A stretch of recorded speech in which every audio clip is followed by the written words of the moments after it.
Halo semuanya, assalamualaikum warahmatullahi wabarakatuh. Bertemu lagi bersama saya Anjar Sari. Di video kali ini kita akan membahas soal-soal fisika untuk persiapan ujian akhir madrasah. Oke, kita simak saja video selengkapnya.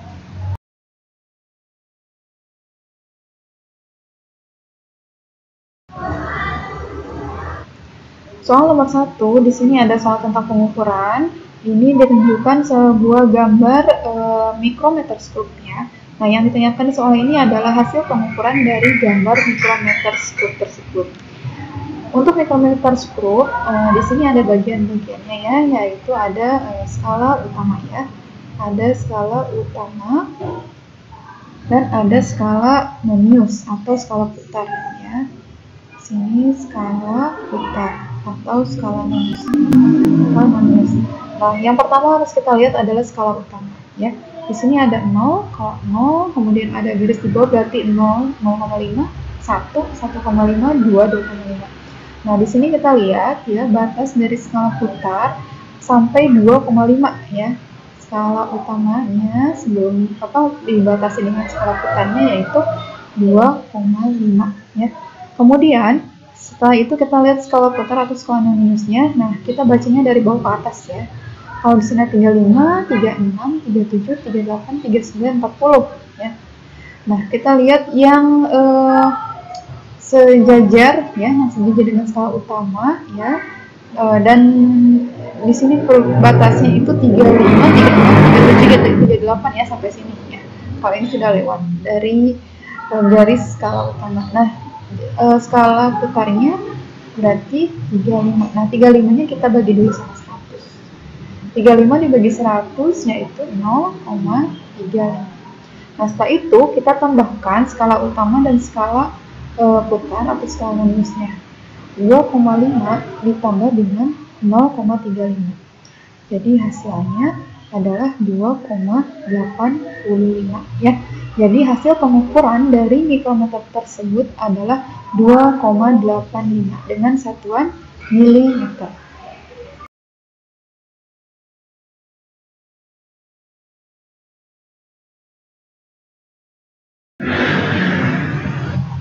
Selanjutnya untuk soal nomor 2, ini ada soal tentang vektor ya.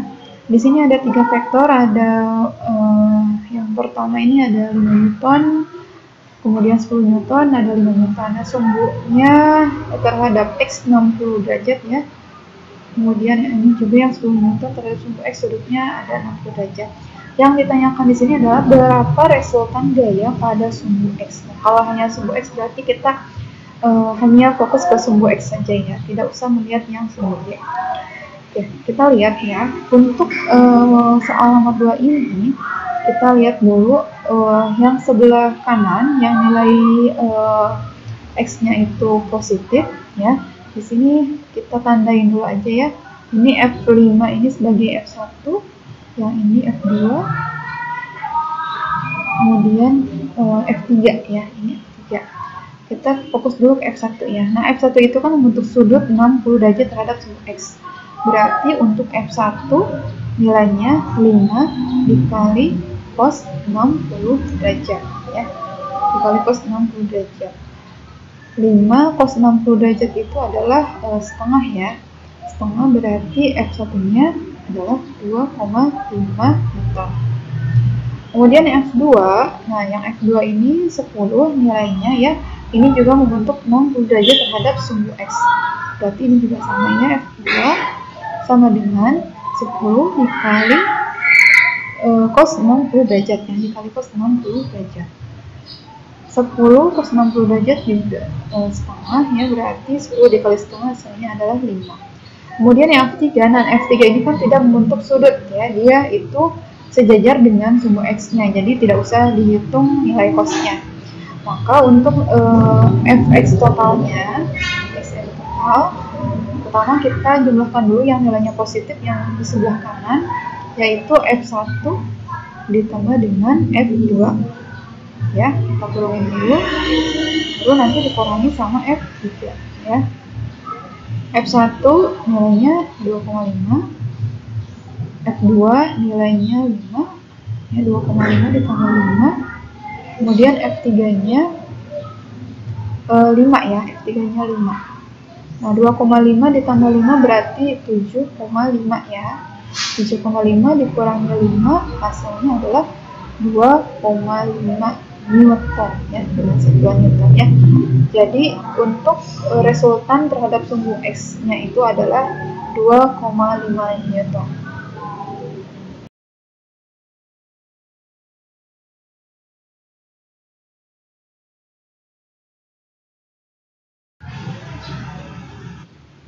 Soal nomor 3, sebuah pesawat terbang bergerak ke arah timur sejauh 10 km, lalu berbelok ke utara sejauh 5 km, kemudian berbelok ke arah barat sejauh 14 km dan berhenti. Perpindahan yang ditempuh pesawat tersebut adalah, oke, untuk soal nomor 3, kita lihat dulu ya, di sini ada arahnya 10 km ke timur, terus ke utara 5 km, kemudian belok ke barat 14 km.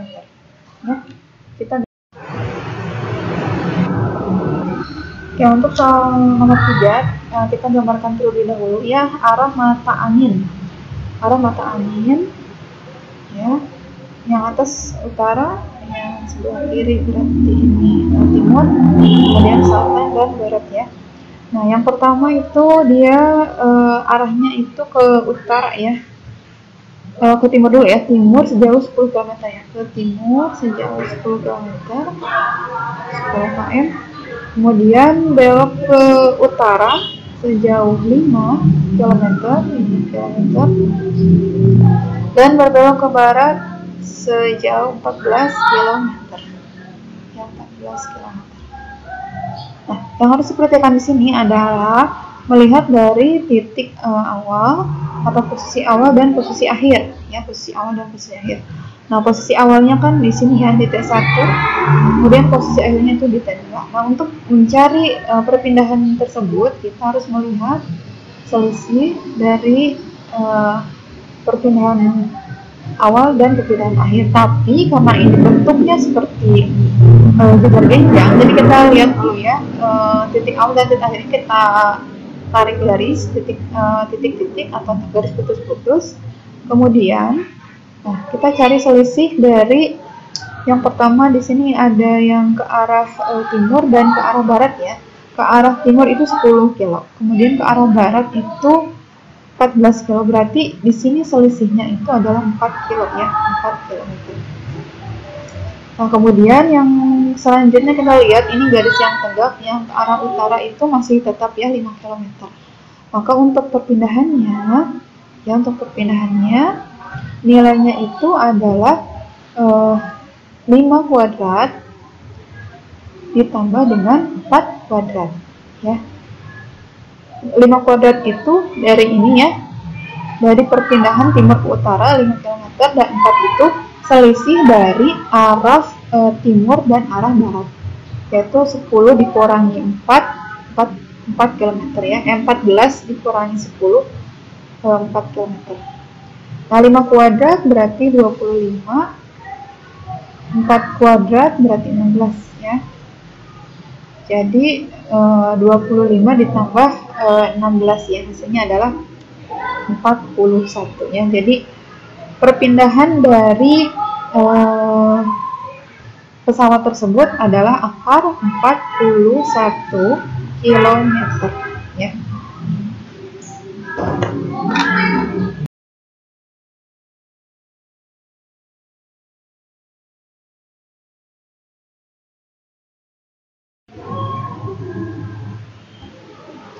Soal nomor 4, roda A, roda B, dan roda C saling berhubungan seperti pada gambar berikut. Roda A dan roda B itu sepusat, sementara roda C itu dihubungkan dengan rantai terhadap roda B. Jika roda A, B, dan C masing-masing 10 cm, 4 cm, dan 2 cm, dan roda B berputar dengan kecepatan sudut 5 radian per second, maka roda C berputar dengan kecepatan sudut. Oke, untuk soal nomor 4 ini, ya, kita lihat di sini roda A dan roda B ini kan sepusat ya, sepusat. Nah, kalau sepusat berarti kecepatan roda A, kecepatan sudut roda A sama dengan kecepatan sudut roda B ya. Nah, kecepatan sudut roda B di sini ada 5 radian per sekon ya. 5 radian per sekon. Berarti 5 radian per sekon ya. Kemudian untuk jari-jari A, jari-jari B, dan jari-jari C. Jari-jari A-nya 10 cm, jari-jari B-nya 4 cm, jari-jari C-nya 2 cm ya. Nah, untuk yang sepusat ini kecepatan sudut roda A dan kecepatan sudut roda B itu kan sama ya. Nah, sekarang kita langsung saja mencari untuk kecepatan sudut roda C ya. Untuk kecepatan sudut roda C itu kan dihubungkan dengan rantai ya. Maka VA sama dengan VC ya. VA-nya itu adalah RA dikali omega A, dan VC-nya itu adalah jari-jari roda C dikali dengan kecepatan sudut roda C ya. RA-nya itu 10, roda A-nya ini sama ya, 5 radian, kemudian RC-nya 2, dan omega C-nya yang kita cari ya. Kemudian kita lihat di sini ada 2 dan 10 ya, ada 2 dan 10. Kemudian kita bagi ya, 2 dibagi 2 1, 10 dibagi 2 berarti tinggal 5 ya. Maka omega C-nya adalah 5 dikali 5 ya, 5 dikali 5. 5 dikali 5 yaitu 25 dengan satuan radian per sekon. Jadi kecepatan sudut untuk roda C yaitu 25 radian per sekon.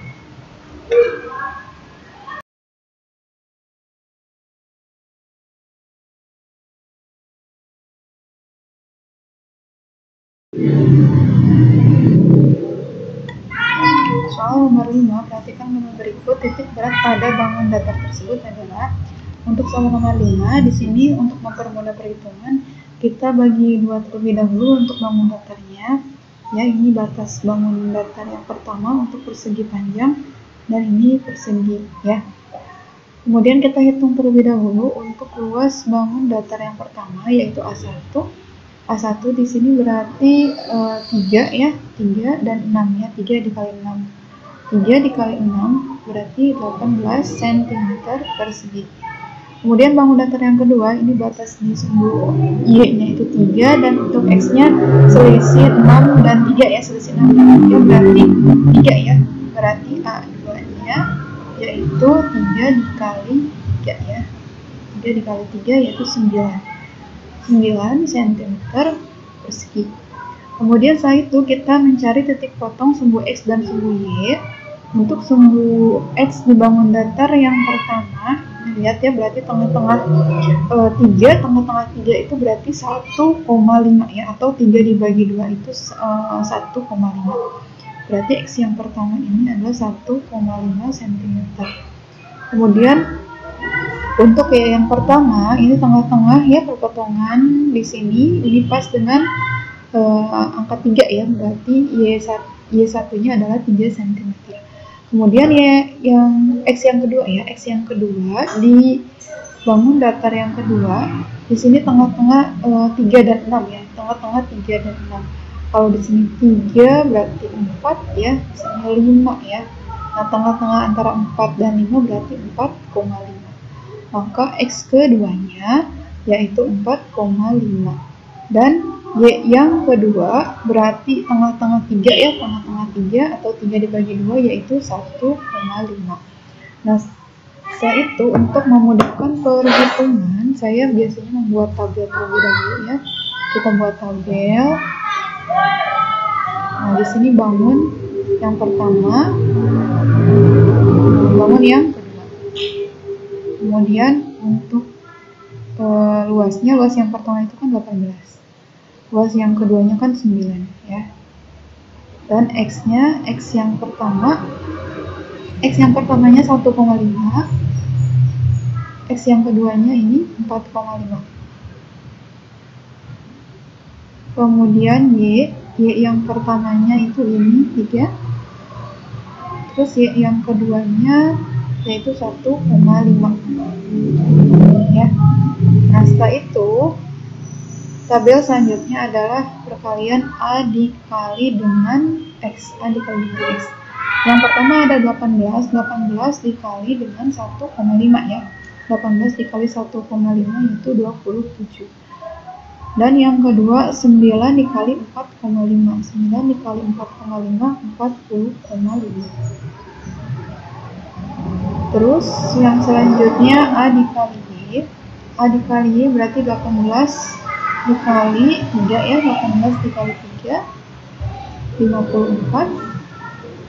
Kemudian yang kedua 9 dikali 1,5. 9 dikali 1,5 13,5. Nah, selanjutnya kita jumlahkan A dikali X dan jumlahkan A dikali Y. Jumlah A 18 ditambah 9 yaitu 27. Yang A dikali X-nya berarti 27 ditambah 40,5 ya, yaitu 60,5. Dan yang A dikali Y berarti 54 ditambah dengan 13,5. Hasilnya juga sama 67,5. Nah, selanjutnya kita mencari titik X-nya, titik berat di X berarti jumlah A dikali X ya, jumlah perkalian A dikali X dibagi dengan jumlah A. Jumlah perkalian A dikali X yaitu 67,5 dibagi dengan jumlah A-nya yaitu 27 ya. 67,5 dibagi 27 hasilnya adalah 2,5 cm ya. Kemudian untuk Y-nya berarti jumlah perkalian A dan Y dibagi dengan jumlah A. A dikali Y sama juga ya, 67,5 dan A-nya 27. Hasilnya sama ya, 2,5 dengan satuan cm. Jadi titik potong pada gambar tersebut adalah 22,5 ya untuk sumbu X dan 2,5 untuk sumbu Y ya. Jadi titik potongnya 2,5 dan 2,5.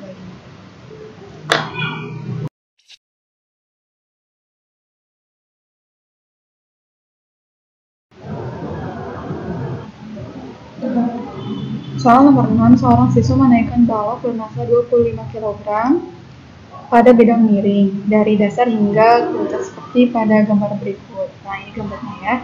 Jadi ini panjang bidang miringnya itu 7 meter. Kemudian massa yang diangkutnya itu sebesar 25 kg dan tingginya adalah 3 meter. Yang ditanyakan di sini adalah besarnya usaha yang dilakukan oleh siswa tersebut. Oke. Nah, di sini kita tuliskan dulu yang diketahui di soal. Yang diketahui di soal di sini kan ada massa ya. Massanya adalah 25 kg. Kemudian ada jarak yang ditempuh oleh siswa tersebut adalah 7 meter yaitu garis miringnya, dan ketinggiannya adalah 3 meter. Yang ditanyakan di sini adalah besarnya usaha ya, besarnya usaha atau W. Nah, karena ini bidang miring, yang kita ambil itu hanya ini saja ya, hanya ketinggiannya saja, hanya saja. Untuk rumus usaha itu W sama dengan N dikali G dikali dengan H-nya ya. Massanya itu 25 kg, kemudian percepatan gravitasinya 10 dan H-nya adalah 3. Nah, 25 dikali 3 15 berarti 75 ya. 75 dikali 10 hasilnya adalah 75 Newton. Jadi usaha yang dilakukan oleh anak tersebut sebesar 75 Newton.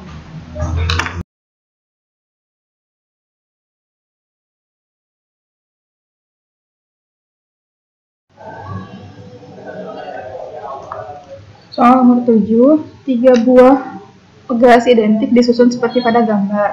Konstanta pegasnya 200 Newton per meter. Beban yang digantungkan pada sistem sebesar 6 Newton. sehingga pertambahan pegasnya itu nanti akan bertambah menjadi berapa. Nah, untuk soal ini kita lihat dulu di sini susunan pegasnya. Ini kan susunan pegas campuran ya. Ada yang disusun ini secara paralel ya, yang ini secara paralel. Berarti di sini KP ya. Susun secara KP konstanta paralelnya itu berarti kan ini ada dua ya. Berarti konstanta pegas pertama ditambah konstanta pegas yang kedua. Nah, ini konstanta pegas yang pertama, ini konstanta pegas yang kedua. Konstantanya kan nilainya sama, yaitu 200 Newton. Berarti 200 Newton, 200 tambah 200 Newton per meter sama dengan 400. Kemudian nanti gambarnya itu jadi seperti ini. Nah, karena ini sudah disatukannya jadi konstanta paralel, kemudian ini konstanta yang ketiga. Jadi ini disusun secara seri. Nah, kalau disusun secara seri berarti 1 per KS sama dengan 1 per KP ditambah 1 per K3 ya, KP dan K3. Maka 1 per KS sama dengan yang KP ini kan udah dapat tadi 1 per 400 ya, berarti 1 per 400, yang K3 nya 200 ya, berarti 1 per 200. Nah, ini kan penyebutnya tidak sama ya, 400 dan 200. Nah, kita ambil saja yang 400. Maka 1 per KS sama dengan per 400. 400 dibagi 400, 1 dikali 1, 1. 400 dibagi 200, 2 dikali 1, 2. Nah, jadi nilai 1 per KS-nya 1 ditambah 2, 3 per 400 ya. Jadi untuk nilai KS-nya kita balik ya, jadi 400 per 3.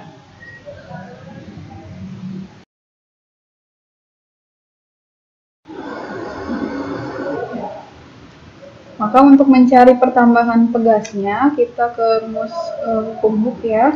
F sama dengan K dikali delta X. F-nya kan ini ya, nilainya 6 Newton. Berarti F 6 Newton, K-nya yang sudah kita dapat yaitu 400 per 3. Jadi 400 per 3 dikali dengan delta X ya. Nah, yang atas 6, yang bawah 3 kita kalikan, jadi 6 dikali 3 18 sama dengan 400 dikali dengan delta X. Maka nilai delta X-nya 18 dibagi 400.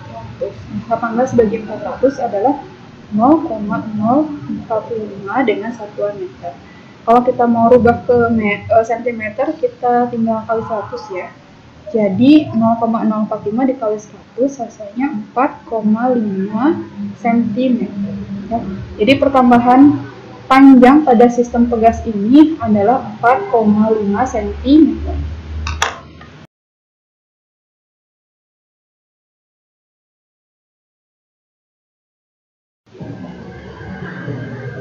Soal nomor 8, bola A dengan kecepatan 8 meter per second bergerak di belakang bola B.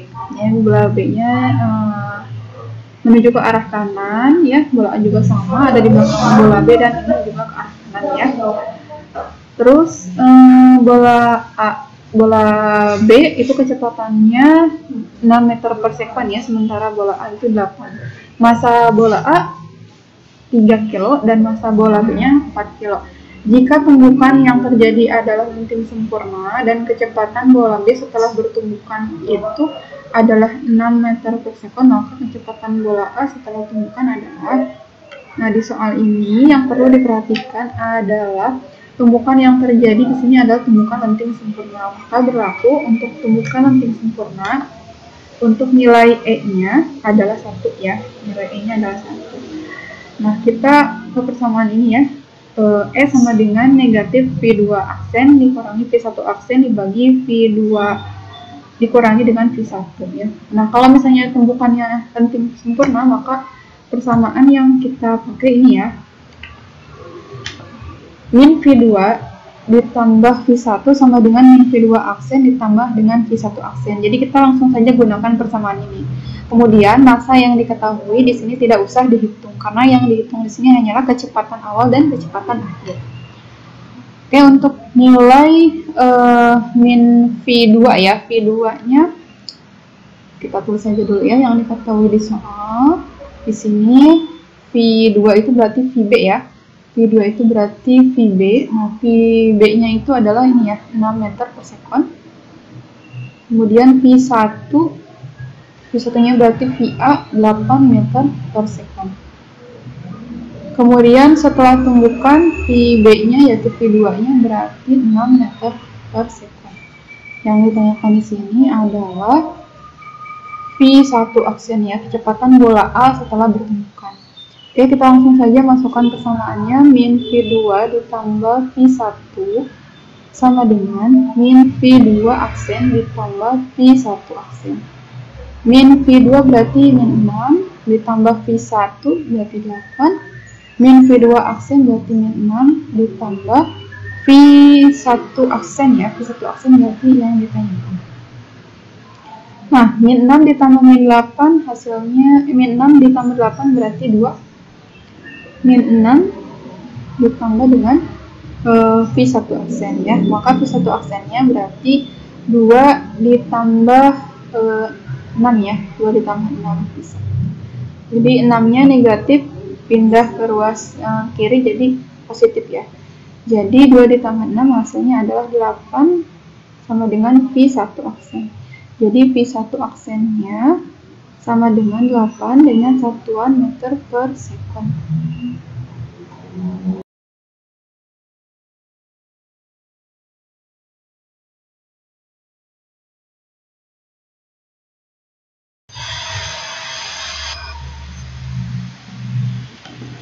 Nomor 9, sebuah balok ditimbang di udara memiliki berat 45 Newton. Jika balok ditimbang dalam air yang massa jenisnya 1000 kg per meter kubik dan beratnya menjadi 25 Newton, maka massa balok tersebut adalah, oke, kita tulis dulu di sini yang diketahui di soal. Ada berat di udara ya, berat di udara baloknya adalah 45 Newton. Kemudian setelah masuk ke air, nanti ini berat di air ya, air 25 Newton. Dan ini rok airnya adalah 1000 kg per meter kubik. Nah, yang ditanyakan di sini adalah rho untuk bendanya ya, rho untuk benda. Nah, untuk mencari rho benda, pertama yang harus kita cari adalah gaya angkat dulu ya, angkat. Nah, gaya angkatnya adalah gaya berat di udara dikurangi dengan gaya berat yang di air ya. Gaya berat di udara adalah 45 Newton dikurangi di air 25 Newton ya. Jadi hasilnya adalah 15 Newton. 15 Newton. Kemudian setelah mencari gaya angkat, kita mencari dulu volume balok.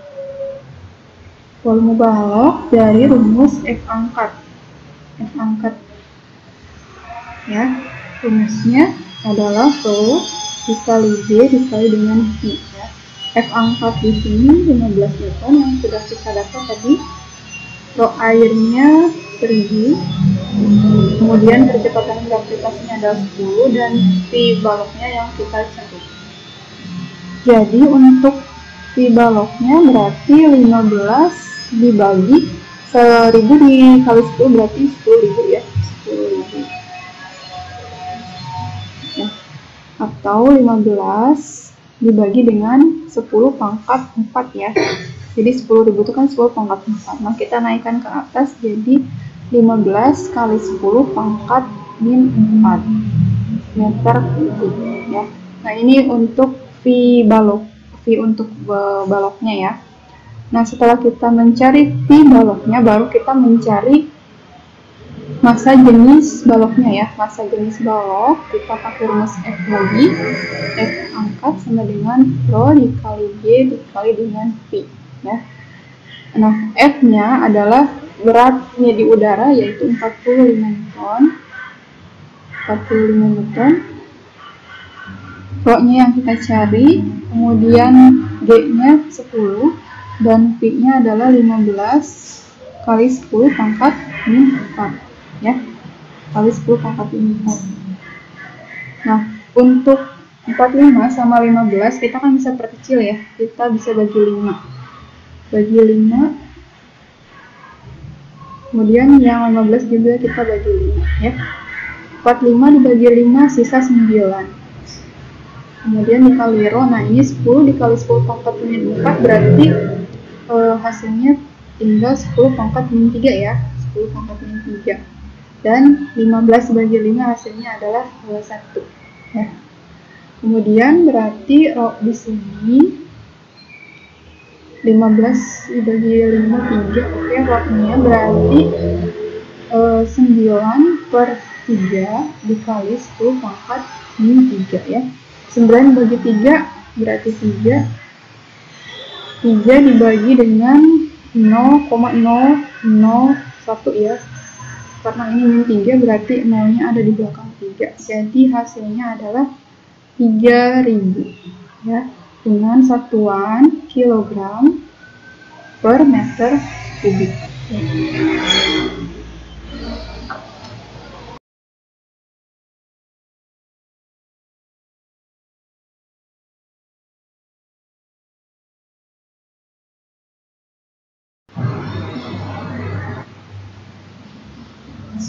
Soal nomor 10, sebuah gelas berisi air dingin dengan massa 200 gram pada suhu 20 derajat Celcius dicampurkan dengan air panas bermassa 100 gram pada suhu 80 derajat Celcius. Jika gelas diangkat tidak menerima kalor, berapakah suhu campuran dari air panas dan air dingin tersebut? Oke, untuk soal nomor 10 berarti di sini ada dua kondisi ya. Kondisi yang pertama itu kondisi pada saat airnya dingin, dan kondisi yang kedua pada saat airnya itu panas ya. Air dingin pada suhu 20 derajat dan air panasnya pada suhu 80 derajat. Nah, kemudian kita tulis dulu yang diketahui di soal. Di sini ada massa air yang pertama itu 200 gram dan suhunya suhu dingin ya, kita tulis aja di sini suhu dingin 20 derajat Celcius. Dan massa yang keduanya itu air panas dengan massa 100 gram, kemudian suhu tingginya itu 80 derajat Celcius. Nah, yang ditanyakan di sini adalah suhu campuran ya setelah air dingin dan air panasnya itu disatukan. Oke, rumus yang akan kita gunakan adalah massa dikali dengan rho dikali dengan delta T ya. Massa yang pertama, rho yang pertama, dan delta T yang pertama. Kemudian massa kedua dikali rho kedua dikali dengan delta T kedua. Nah, untuk rho-nya ini kan sama-sama air, berarti massa jenisnya itu sama. Jadi kita bisa coret. Massa yang pertama untuk yang air dingin berarti 200 gram. Nah, delta T-nya karena ini air dingin berarti T campuran dikurangi dengan T dinginnya ya, T dinginnya. Kemudian massa yang keduanya itu 100 gram.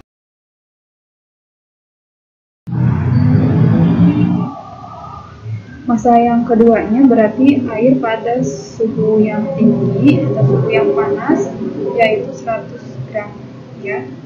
Nah, untuk delta T yang keduanya itu suhu tinggi dikurangi dengan suhu campuran. Nah, di sebelah kiri kan ada 200, nolnya 2 bisa kita coret ya. Sebelah kanan ada 100, nolnya 2 bisa kita coret. Nah, berarti sisanya tinggal 2 dikali dengan TC, dan suhu dinginnya itu adalah 20 derajat sama dengan suhu tingginya 80 dikurangi suhu campurannya yang dicari ya, suhu campuran yang dicari. Kemudian 2 dikali TC berarti 2 TC, 2 dikali min 20 berarti min 40 sama dengan 80 dikurangi TC. Nah, ini ada variabel TC di kiri, ada variabel TC di kanan, kita satukan ya. jadi 2TC, min TC pindah ke kiri jadi plus TC. Sama dengan 80, min 40, pindah ke kanan jadi plus ya, jadi plus 40. 2TC ditambah 1TC berarti 3TC. 80 ditambah 40, 120 ya. Maka untuk suhu campurannya jadi 120 dibagi dengan 3. Jadi hasilnya adalah 40 derajat Celcius untuk suhu campurannya.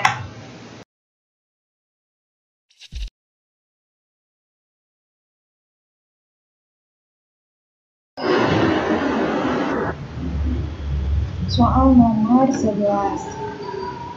Laju perambatan kalor pada logam dipengaruhi oleh, untuk laju perambatan kalor pada logam, ini rumusnya ya, Q per T sama dengan K dikali A dibagi dengan L dikali dengan perubahan suhu, yaitu T2 dikurangi dengan T1. Untuk Q per T-nya yaitu laju perambatan kalor dengan satuan joule per second atau watt. Kemudian K-nya adalah kondisivitas bahan dengan satuan watt atau watt per meter Kelvin. A-nya itu adalah luas penampang dengan satuan meter persegi, L-nya itu panjang bahan dengan satuan meter, dan T2 dikurangi T1-nya itu adalah selisih suhu ya dengan satuan derajat Celcius. Jadi ini ya, laju perambatan kalor pada logam itu dipengaruhi oleh 1, 2, 3, 4 faktor ini.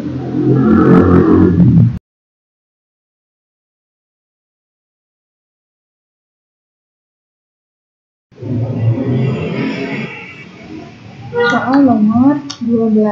Pada gambar berikut menunjukkan siklus Carnot, ini gambarnya, yang bekerja pada suhu, ini suhu rendahnya 120 derajat Celcius dan suhu tingginya yaitu 227 derajat Celcius.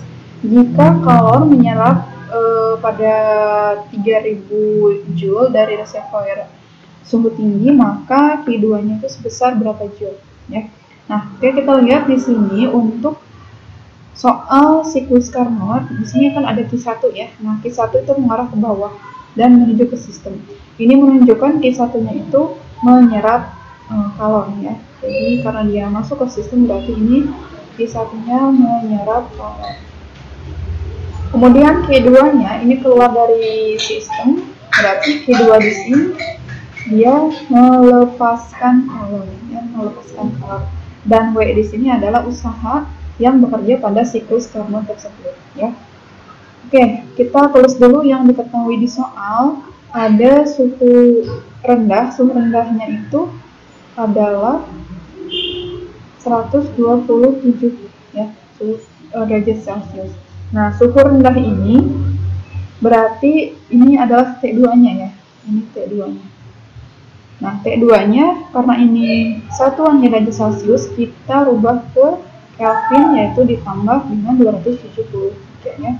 0, 0, 1 berarti 1 jadi 400 ya. Jadi 400 derajat Kelvin. Kemudian untuk suhu tingginya adalah 227 derajat. Ini juga sama ditambah dengan 273 ya. 0 sini 1 jadi 0, 4 jadi 500 derajat Kelvin. Untuk suhu tinggi berarti ini T1 ya. Kemudian yang diketahui lagi di sini kalor yang menyerap. Kalor yang menyerap di sini ditentukan oleh Q2 Q1 ya. Q1 berarti 3000. Nah, yang ditanyakan di sini adalah Q2-nya ya. Q2-nya itu kalor yang dilepaskan pada sistem ya. Oke, kita ke rumus yang pertama dulu ya untuk mencari usaha dulu ya. Kita mencari usaha dulu. Yang dilakukan pertama kita ke rumus ini dulu ya. E sama dengan 1 dikurangi T2 dibagi dengan T1 ya. Oke. Untuk nilai T2 nya tadi kan suhunya suhu yang rendah ya, berarti 1 1 dikurangi 400 dibagi dengan ininya itu 500. Nah, 400 sama 500 kita bisa coret nolnya 1 ya. Jadi 1 dikurangi 4 per 5. Nah, 1 dikurangi 4 per 5 ya. 1 dikurangi 4 per 5 berarti tinggal kita kalikan dulu ya. 1 dikali 5 itu 5. 5 dikurangi 4 berarti tinggal 1 ya. Jadi 1 per 5 ya. 1 dikali 5, 5 dikurangi 4 hasilnya 1, jadi 1 per 5 untuk nilai E nya. Kemudian kita masuk ke rumus E sama dengan W dibagi dengan Q1 ya. Nah, kita cari untuk nilai W nya. E nya itu sama dengan 1 per 5 sama dengan W per Q1. Q1 nya yaitu 3000 ya, 3000. Nah, 3000 sama 5 ini bisa diperkecil ya, yaitu 30 dibagi dengan 5 ya. 30 dibagi 5 berarti 6 ya. 6 ini nolnya tinggal 2 berarti tinggal 600 ya, 600. Kemudian 600 dikali 1 berarti hasilnya 600 ya. Ini tulis dulu ya, 1 per 1 sama dengan W ya, 30 dibagi 5 itu 6, nolnya tinggal sisa 2 ya. Jadi W di sini sebesar 600 ya, 600. Kemudian setelah kita mencari W-nya dengan 600 Joule, berarti tinggal kita mencari untuk Q2-nya ya. Nah, untuk mencari Q2 berarti Q1 dikurangi dengan W. Q1-nya itu sebesar 3000 dikurangi dengan 600 ya. Dikurangi 600 ya. 3000 dikurangi 600 berarti tinggal 2400 ya, 2400. Nah, dengan satuan Joule. Jadi Q2 atau kalori yang dilepaskan pada siklus Carnot ini adalah 2400 dengan satuan Joule.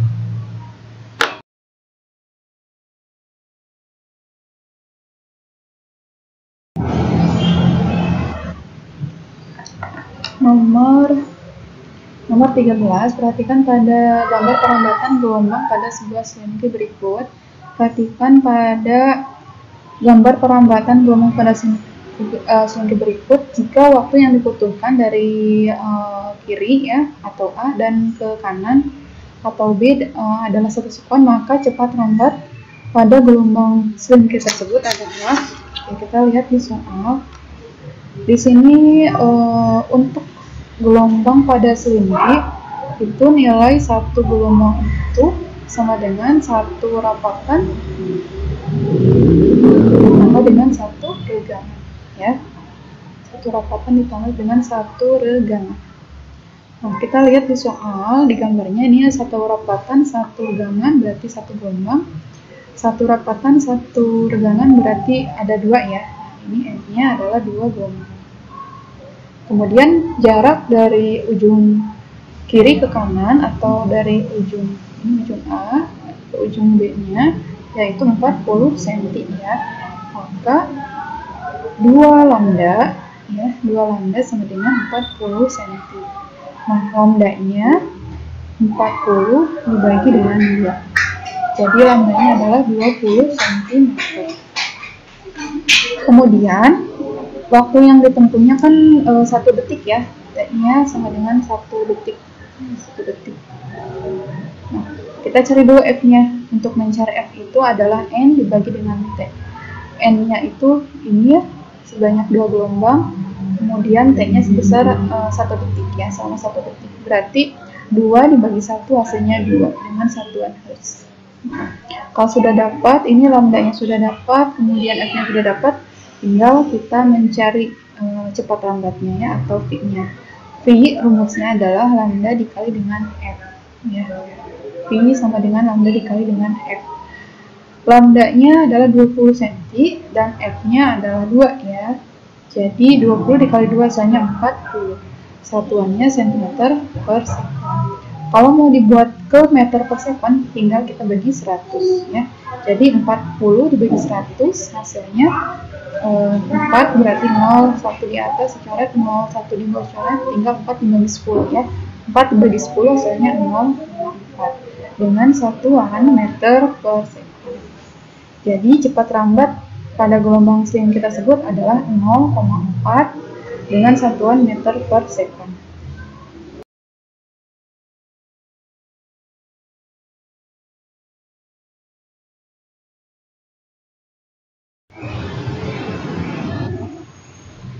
Soal nomor 14, sebuah gelombang berjalan melalui persamaan Y sama dengan 0,1 sin 0,8 V dalam kurung 30T dikurangi X dan Y-nya dalam satuan cm dan T-nya dalam satuan second. Tentukan amplitudo, periode, panjang, serta cepat lambat gelombang. Oke, di sini di soal yang perlu diperhatikan adalah kita memperhatikan angka yang ada di dalam kurung ya. Kalau misalnya ada yang di luar kurung, kita kalikan dulu. Ya, kita kalikan dulu, jadi Y 0,1 sin 0,8 dikali dengan 30, berarti 0 di belakang kita coret, di depan kita coret, tinggal 8 kali 3 ya. 8 kali 3 yaitu 24, B-nya masih kita bawa, T juga masih kita bawa. Kemudian 0,8 V dikali X berarti 0,8 Vx ya. Nah, setelah ini kita tulis persamaan umumnya. Persamaan umumnya yaitu A, Y sama dengan A dikali sin dalam kurung omega T dikurangi Kx ya, Kx. Nah, ini persamaan umumnya. Kalau sudah menuliskan persamaan umumnya, kita tahu ya yang diketahui di soal itu apa saja ya. Kita tulis dulu yang diketahui di soal. Ada A ya, A sin 0,1 sin berarti A-nya 0,1. Kemudian ada omega T 24 Vt berarti omeganya itu 24 V ya. Jadi omeganya 24 V ya. Variabel T-nya tidak usah dibawa. Kemudian yang diketahui lagi adalah K-nya 0,8 V ya, 0,8 V, dan variabel X-nya tidak usah kita bawa. Yang ditanyakan di sini ada amplitudo. Nah, amplitudo di sini A simbolnya. Langsung saja ya amplitudo di sini yaitu 0,1 ya dalam satuan cm. 0,1 dalam satuan cm. Kemudian periode ya. Nah, untuk periode kita tulis di sini aja ya. Kita ke yang diketahui dulu yaitu omega. Omeganya yaitu 24 V. Dan omega itu rumusnya adalah 2V dikali dengan F sama dengan 24 V ya, 24 V. Oke, ini V dan V di kiri dan di kanan kita coret. Kemudian 24 dibagi 2 berarti tinggal 12 ya. Jadi untuk periodenya adalah 12. Sementara untuk periode ya, ini frekuensi ya, frekuensinya adalah 12. Jadi untuk periode itu kan 1 per F ya, 1 per F, berarti untuk periodenya adalah 1 per 12 ya. Jadi frekuensinya 12, sementara untuk periodenya 1 per 12 dengan satuan sekon ya. Jadi ini periodenya 1 per 12 sekon.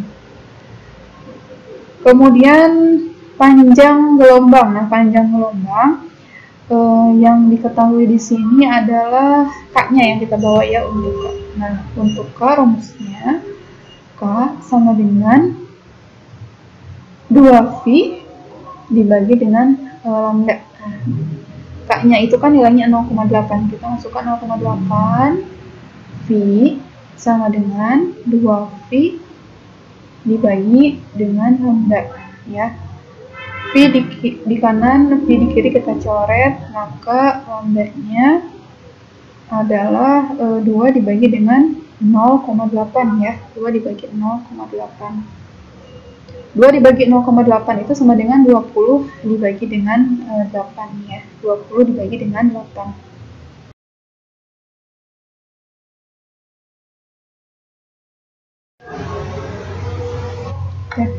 20 dibagi 8 berarti 2,5 ya. 2,5 dengan satuan cm. Jadi panjang gelombang di sini adalah 2,5 cm. Nah, yang terakhir tinggal cepat rambat gelombang. Cepat rambat gelombang atau V ya. V itu bisa dicari dengan lambda dikali dengan M ya. Lambdanya itu ini ya tadi 2,5 dan F-nya adalah 12 ya, 12 ya. Jadi 2,5 dikali dengan 12. Ya, 2,5 dikali dengan 12 hasilnya adalah 30 ya, 30. Nah, satuan yang digunakan cm per sekon. Jadi cepat rambat gelombangnya adalah 30 cm per sekon. Oke, udah dijawab semua ya. Amplitudenya yaitu 0,1 cm, periodenya 1/12 sekon, panjang gelombangnya 2,5 cm, cepat rambat gelombangnya 30 cm per sekon.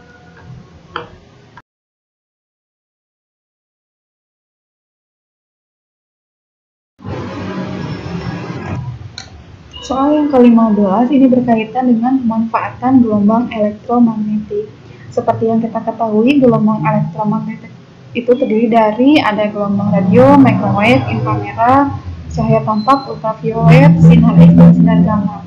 Untuk pemanfaatannya, gelombang radio itu kan biasanya digunakan sebagai alat komunikasi, baik itu melalui radio maupun satelit. Untuk microwave biasanya digunakan sebagai pemanas yang biasa kita sebut dengan alat microwave. Kemudian inframerah, nah inframerah ini biasanya digunakan sebagai alat-alat terapi ya, digunakan pada alat terapi atau bisa juga digunakan sebagai remote control ya, remote control TV, DVD atau yang lainnya. Untuk cahaya tampak ini bisa membantu penglihatan manusia. Untuk ultraviolet itu membantu tanaman pada proses fotosintesis. Nah, untuk sinar X biasa disebut dengan sinar Röntgen. Nah, ini biasanya digunakan untuk memeriksa barang-barang yang ada di bandara ya.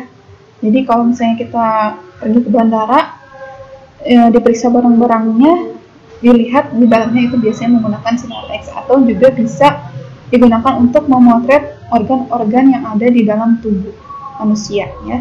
Kemudian untuk sinar gamma, nah sinar gamma itu dimanfaatkan oleh PDAM itu untuk mendeteksi adanya aliran kebocoran ya pada pipa ya.